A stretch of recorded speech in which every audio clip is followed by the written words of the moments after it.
I found this good video. It's selling warplanes. It's actually really fun and ethically correct in Flyout by Messier82. Saying as old as time. And it goes, here in the UFB, we have a saying as old as time. And it goes something like, there ain't no economy quite like the war economy. God it turns bless. out that war is actually, pretty profitable for the politicians, for the investors, for the CEOs, for just about everybody except for, 99% of your population. But this particular ethical dilemma also begs the question, if war is so profitable, why leave it to domestic conflicts? Why not build militaries for other nations, gain their friendship, and with it, desperation for...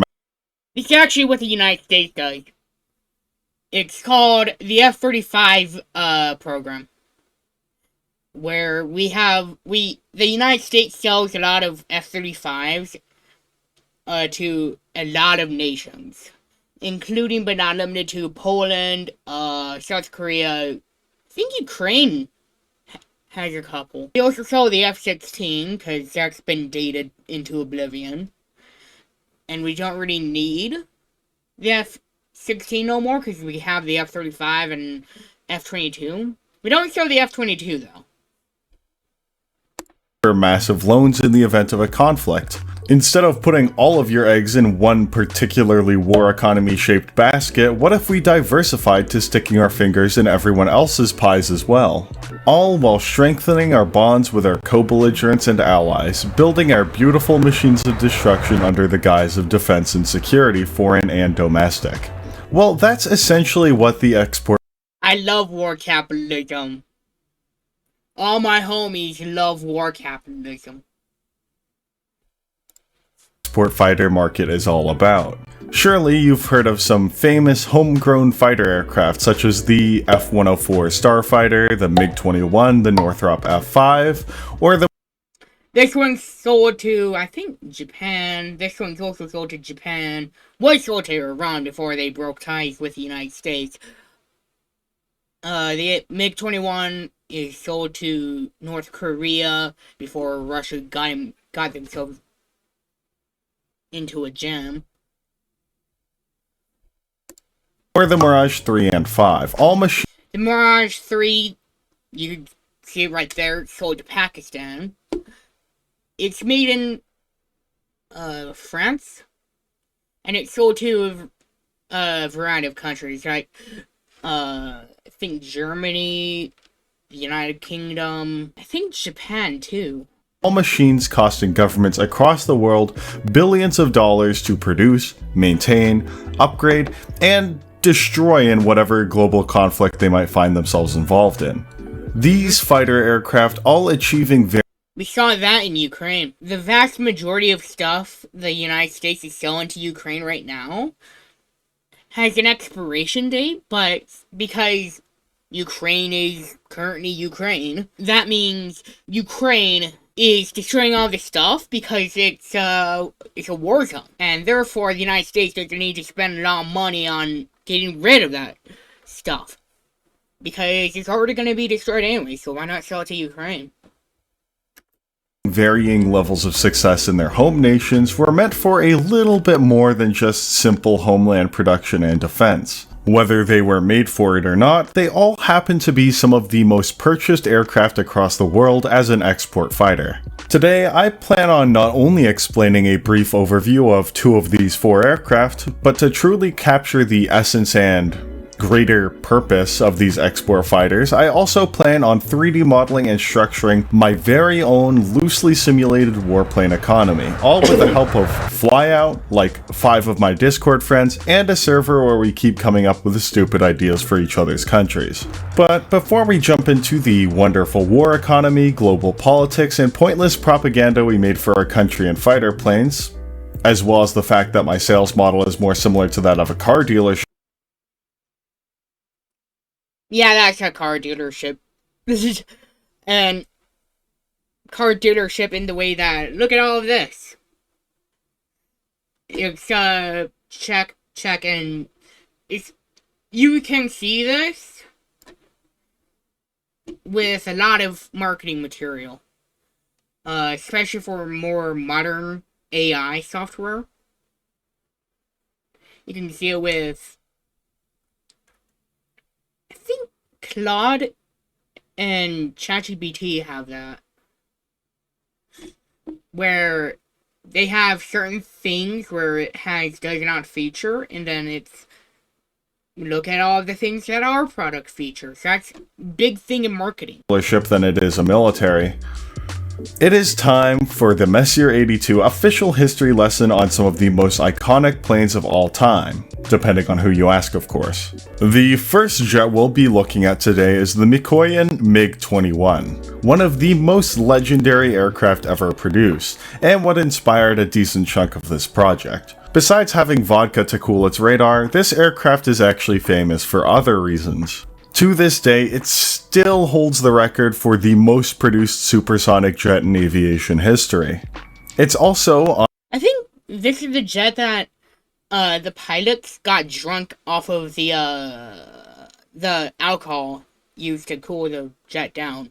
I might be thinking about another aircraft that is also Russian-made. Oddly enough, still in service.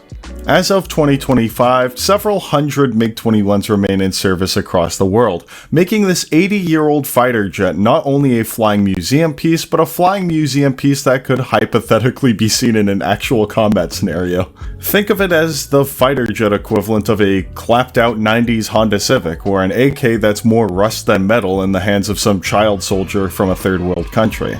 That is actually pretty common to see. The children with the AKs, that's actually pretty common.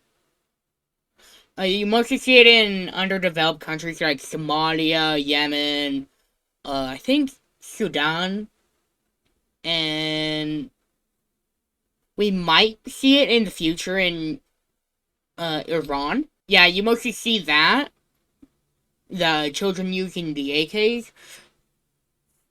in underdeveloped countries. North Korea has a bunch of, not children per se, but teenagers using AKs. For a fighter that's still in service all these years later, also seeing various upgrade programs in even some of the larger air forces in semi-recent times, you might be thinking to yourself that the MiG-21 is some powerful classic jet that can still hold a candle in modern conflict, and let me stop you right there before you get any ideas about this aircraft at all. The MiG-21 started life as yet another fighter project from the incredibly successful Mikoyan line of aircraft, such as the MiG-15, 17, and 19. All those were seen in Korea. Seen in Korea and Vietnam. Mostly Vietnam, because in Vietnam, the Soviets sent a lot of aid to North Vietnam, who the United States was fighting at the time. Its tail delta design combined with a powerful single engine allowed the MiG-21 to reach incredibly high speeds, especially for the time period of which it was produced. The MiG-21 was primarily designed as an interceptor. Its extremely high rate of climb and top speeds meant that with assistance from ground control radars, the MiG-21 could very easily locate and intercept any bombers which might have posed a threat to the USSR. This follows the typical USSR Cold War interceptor doctrine, where the plane needs to not only function as an interceptor, but also be produced in a high enough volume to cover basically every important border in the USSR. The original MiG-21 models were very bare-bones aircraft. The MiG-21F didn't even have a radar, only a lightweight radar rangefinder for aircraft at close ranges. If the MiG-21 was two things, it was cheap and it was fast, but it had made many sacrifices to be there. Without radar on its early models, and with what could only be considered a glorified microwave spewer on later models, the MiG-21 struggled outside of controlled airspace with radar assistance. Furthermore, the aircraft was incredibly short-ranged, only having approximately 45 minutes of endurance. As the fuel in the aircraft depleted, the center of the gravity also shifted rearwards, making the aircraft tail-heavy and more difficult to control in lower fuel states. Now, all of these things sound pretty terrible. However, all of its issues fall outside the regime of an interceptor. It was good as long as it stayed inside this. By most definitions, this plane really was nothing more than a point defense interceptor. If it were to be taken outside of this role for any reason, the aircraft would probably perform pretty poorly. However, a Mach 2 interceptor with a price tag that low? Well, one might be willing to overlook some of these flaws if it were the case. And even with those flaws, the aircraft still could be considered successful in the right conditions. Later variants, such as the all-weather MiG-21PF variant, saw extensive exports to Warsaw Pact countries and was famous for its extensive use in Vietnam, granting several ace pilots for the VPAF. One pilot even cited up to 9 confirmed air kills with his MiG-21PF. In the end, the MiG-21 had over 10,000 units produced, and over 4,000 of those were exported across the world to a total of 60 operating countries, making it one of the most successful fighter jets ever built. We're starting to see that with the F-35 now, where the United States are producing so many F-35s that we do not know what to do with them anymore. Other than, I don't know, hey France, do you want some F-35s from, the factory?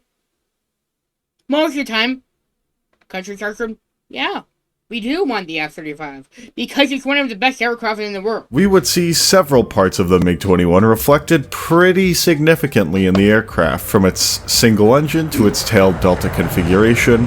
However, it also took a lot of radically different design elements from other planes of the time.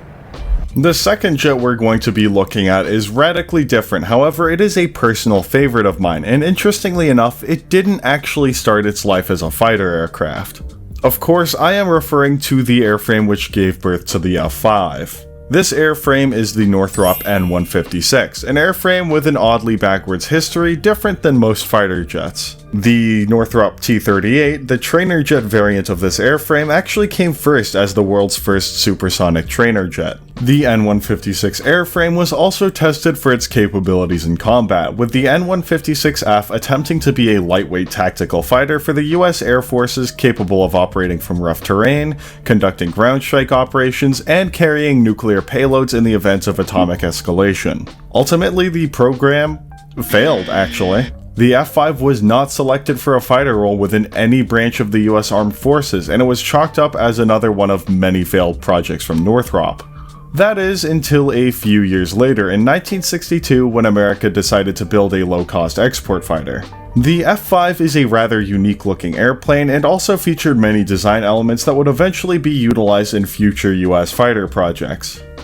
Yeah, I think, assumed by this, I think it's, we exported it to the Czechs, although I'm not too sure. I do know that we exported the F-5 to Iran, though.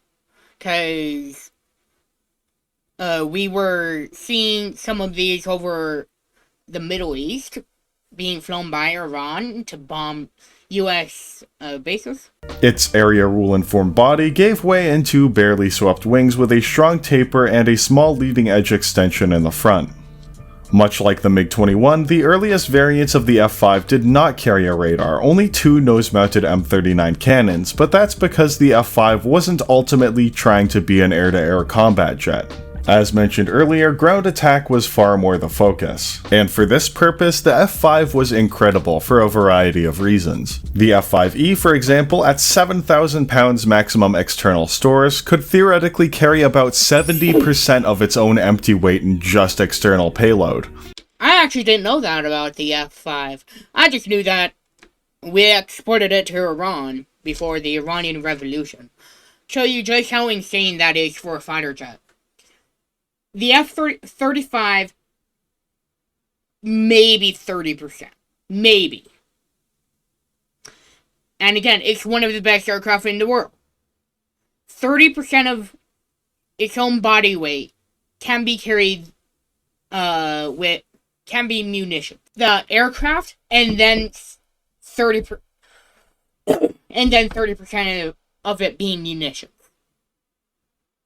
Meanwhile, the F-5, it can carry not only its own weight, but also 70% of its own weight in munitions. Which is insane! Even for modern day! Like, let's assume that all the ground-to-ground, air-to-ground bombs are 125 kgs each. They aren't, but that's still conservative. That is 1, 2, 3, 4, 5, 6, 7, 8, 9, 10, 11, 12, 13 bombs. And then a couple of rocket pods. And then a couple of, I assume Hellfire missiles? I'm not too sure. But the point is, this is an insane aircraft, even if we're counting just conservative. That is several tons of these, probably a couple hundred kgs of rockets and, rockets. And this goes supersonic. So it's a pretty damn good aircraft. A statistic that is virtually unparalleled across any fighter aircraft of the era.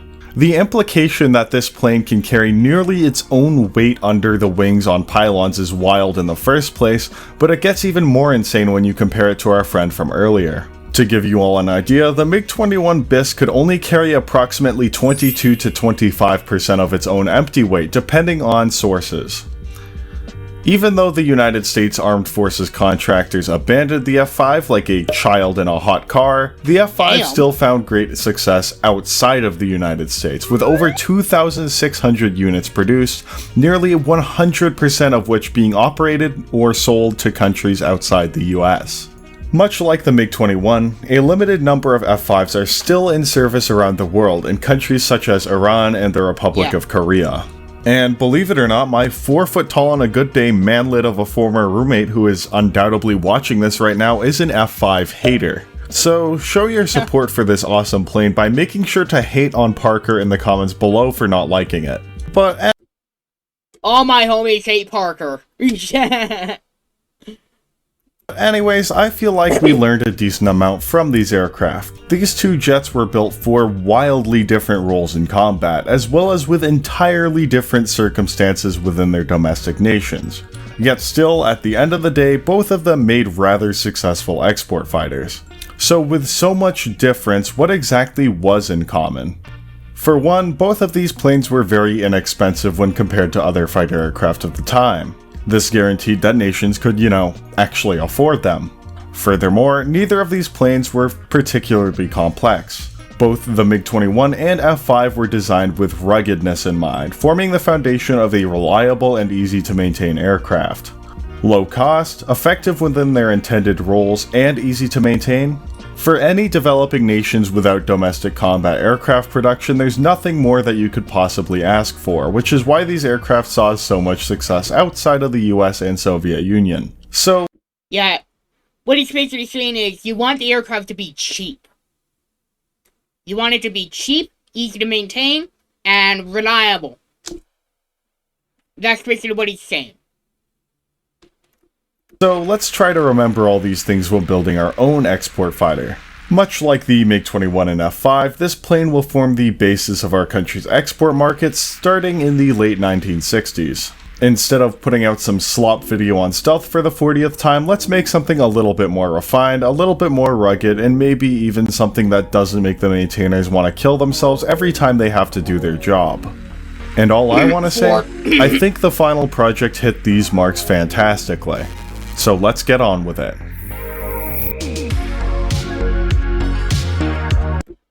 A general rule of thumb is, if it's beautiful for a designer, an engineer probably hates it.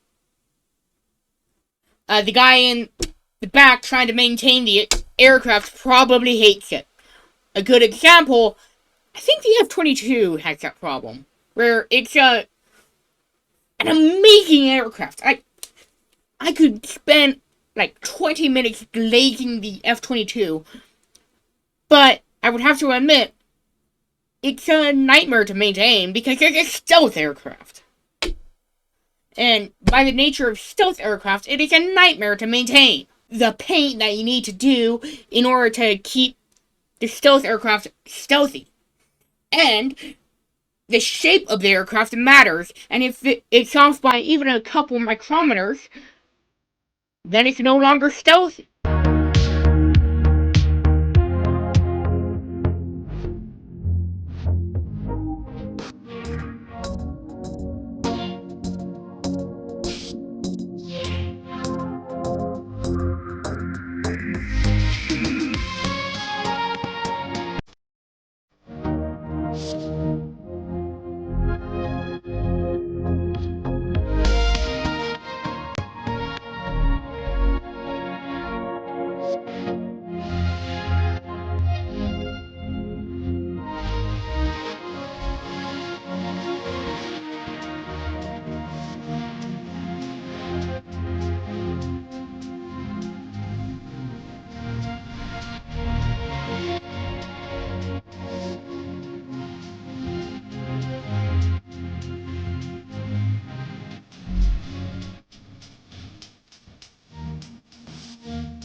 It kind of reminds me of the F-104.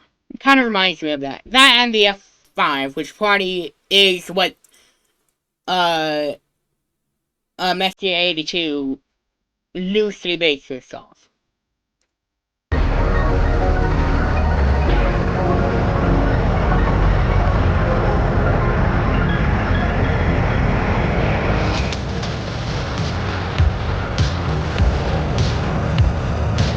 Fun fact, the SR-71 Blackbird, the stealth aircraft, it had a turning radius the size of the state of Ohio, or if you're a European, about the size of Poland.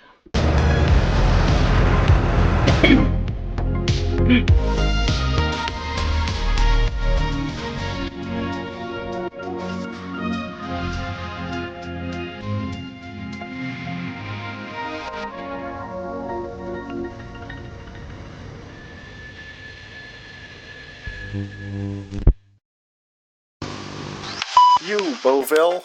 If you're dumb enough to buy a new plane this weekend, you're a big enough schmuck to come to GT Aero and buy the brand new GT62. For the low cost of $14 million, this piece of crap can be all yours. We might even pay you to take it off our hands. With stylish optional extras like landing hooks, working radars, and ejection seats, you won't find a better deal on a mediocre plane anywhere else. With upgrade packages for every trim level, you'll be slightly better than the other guys, guaranteed. That's right, slightly better than the other guys, guaranteed. In fact, if you can prove that our plane got destroyed and it wasn't your fault, you'll get a 30% refund on the downed plane. It's mindless consumathon at GT Aero. If you come into our certified GT Aero dealership in the next month and buy 10 aircraft, we'll throw in an additional base model free of charge. And if you think you can get a better deal somewhere else, you're wrong and stupid. So come on down to GT Aero today.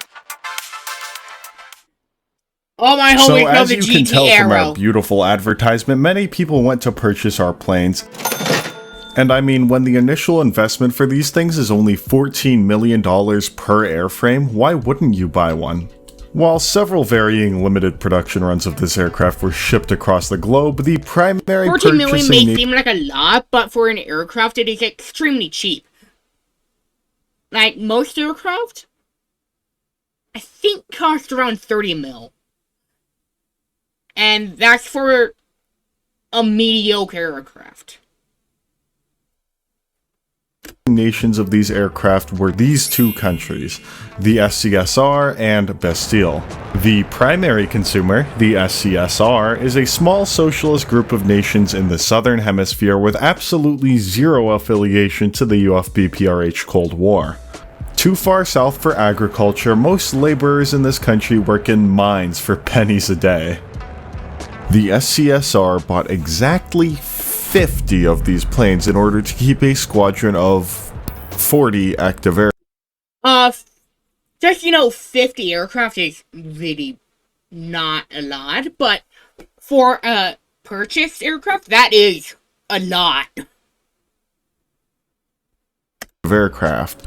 And in case the math isn't quite mathing here, the reason is, and I quote, 9 parts donors and 1 that is kept perfect, so we are able to count how many screws there should be in that panel. As they are, you know, broke, the SCSR bought the absolute cheapest base model. No landing hook, no refueling probe, and Yo, it's not even good aircraft that make the 50 aircraft. That is 50 cheap aircraft. Not even the good version of that, just cheap. And no ejection seat with nothing but thoughts and prayers to support the pilot if he must bail out. Along with purchasing these many... In other words, if you're the pilot, good luck. Okay, you will need it. Many units, the SCSR also purchased some of my baseline IR missiles in order to use the aircraft as a low-cost interceptor for their nation's air force. The creator of this nation, who is also Flyout's assistant community manager, painted this awesome SCSR-themed livery for it as well. Later on, these airframes would be purchased and modernized by an allied nation to the SCSR in the 1980s into a dedicated CAS aircraft. The other primary close air support is basically what the A-10 Warthog does. Consumer of this aircraft, at least directly to the UFB, is known as Bastille. Sitting on the eastern side of the PRH, Bastille will be the first fictional nation in Flyout to have its own fully 3D modeled cities thanks to Hacker KM, aka the owner of the country. Since nothing is finalized, I'm not going to talk too deeply about this nation, but I do know that it's a monarchy, and I also know that they are buying the absolute top of the line models of this thing. They got everything from the embroidered seats to the landing hook and launch bar. Essentially, they bought the bougiest models available on the market. These GT-62 EP models would go on to form a supplemental multi-role fighter aircraft to their expanding military. A multi-role aircraft is basically what the F-22 is, actually. And the F-35. Basically, it serves both CAS and air superiority. Where it's good, well, it's most of the time, most multi-role aircraft are mediocre at best. And basically what the Bastille Nation did was buy, like, top of the line for the 80s.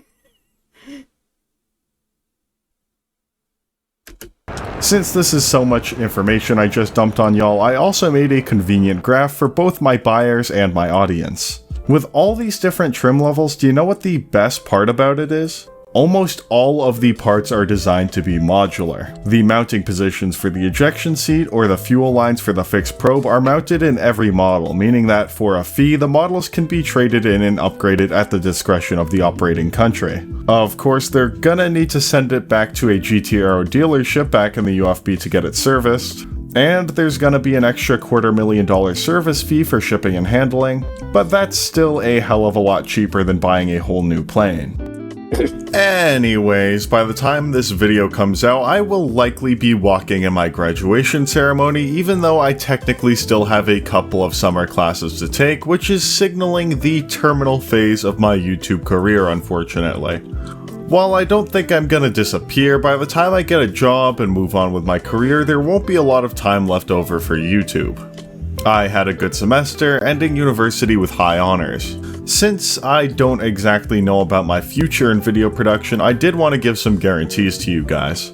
Currently, I'm in the process of building a static web page that's going to archive all of the flyout builds I did for videos, at least the ones I was able to save post-hack. Once I'm done building the page, I'll provide a link to you all in my video descriptions and in a post so you all can go and find and download my planes in a 100% free environment with no ads or servers or any of that nonsense. I hope that I was able to make a, well, hopefully positive impact on y'all with this channel, and, you know, no matter what actually comes after this, I want you all to know I'm always going to do what I can to keep providing fun content to everyone who's willing to tune in. So, next video should come out a little bit quicker now that finals are out of the way, so I hope to see you all there. Until the next one, guys, and of course, goodbye.